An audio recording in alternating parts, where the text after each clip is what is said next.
This lesson will be an introduction to audio-reactive effects. So I've already prepared the base scene here, which is just a cloner with a cube that I have scaled to 0.1 on the X and Y axis and 5 on the Z. And I have an effector set to sphere procedural circular wave with these settings if you want to take a look. So I'm just making these basic waves. And before we hook it up to the audio, I actually want to color these clones by position, meaning that the higher they are, the brighter I want them to be. And if they're at the lowest position, I don't want them to be emissive at all.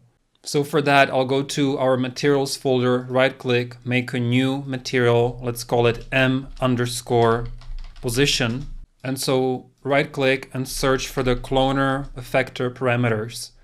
So in this course, we have only briefly touched the effector total weight output, but we have many more. We cover almost all of these inside the full Unreal Motion course, but just to give you a taste, I want to show you how to use the position output. So first, we know we want to transition between emissive and not emissive. We've done that before by using the lerp node. So I know that if it's emissive, it'll be the B value, which is 1.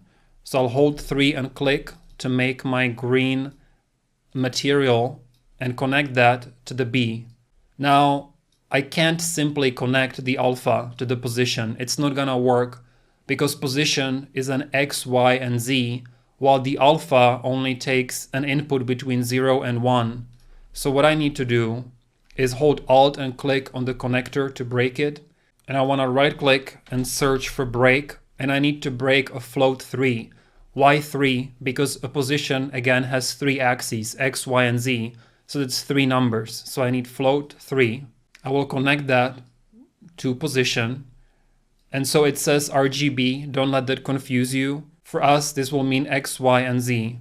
We want to color them based on their position on the Z axis, going up.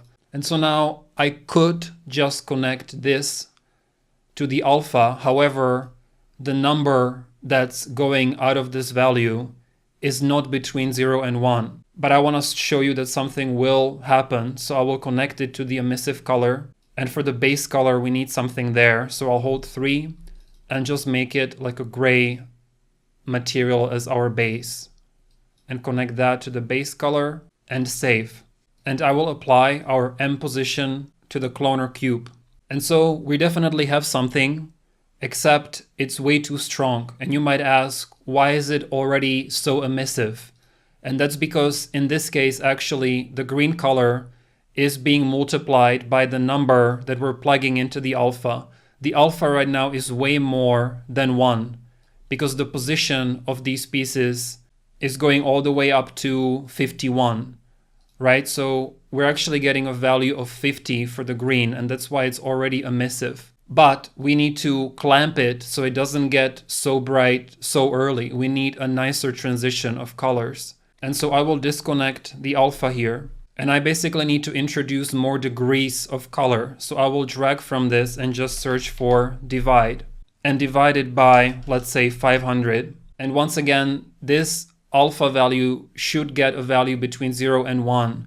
So I will need to clamp this value between 0 and 1 just by dragging and searching for clamp. And this already has a minimum of 0 and maximum of 1. So I can connect it to the alpha and save. So now we're getting something very subtle where at a value of 0, we're basically just getting the gray. And at a value of 1, we're getting just this green color as it is, which gives me more individual control over how bright it's gonna be.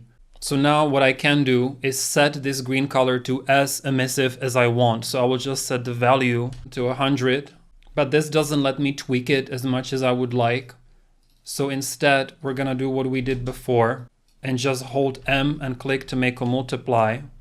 With the A, going to the A, and then hold 1 and click, and this will be our emissive booster. So I'll right click, convert to parameter, emissive boost, and connect that to the emissive color, save. And then I need to right click, make a new material instance and call it mi_position and apply that material, enable the emissive boost and start raising it.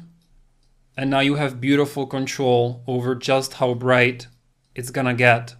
Now to adjust the coloring, you can simply grab the entire cloner and just move it up and down to confirm that it is in fact colored by position.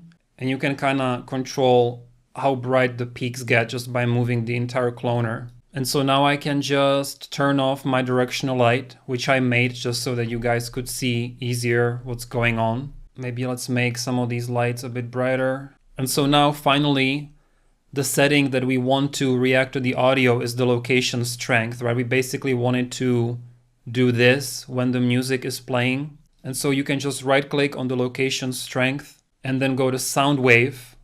And we want the location strength Z.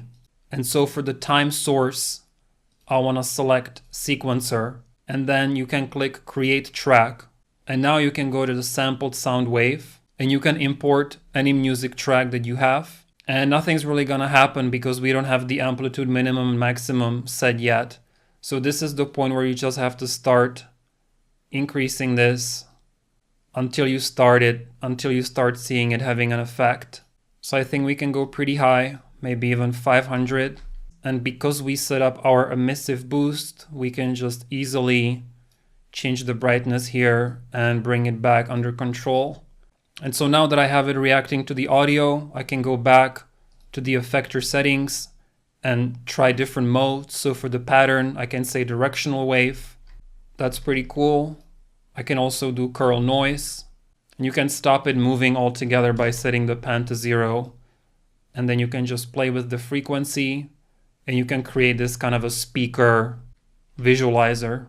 All right, so this was color by position and the sound wave animator. And in the next video, I will give you an overview of some of the advanced features and other things that we didn't get a chance to cover in this crash course.